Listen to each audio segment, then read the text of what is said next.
மஇகா தேசிய துணைத் தலைவர் டத்தோஸ்ரீ எம். சரவணன் எய்ம்ஸ் பல்கலைக்கழகத்தின் துணைவேந்தராக இன்று 25ஆம் தேதி நியமனம் செய்யப்பட்டார்.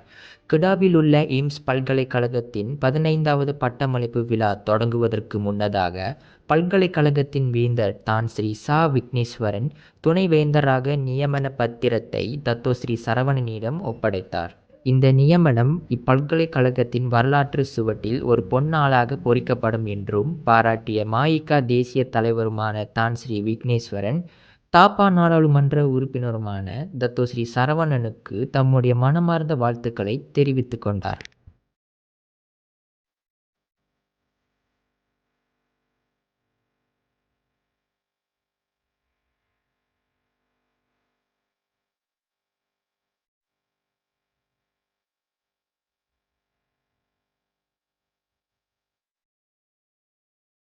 இந்தியர்களின் இதய குரல் மக்களோசை.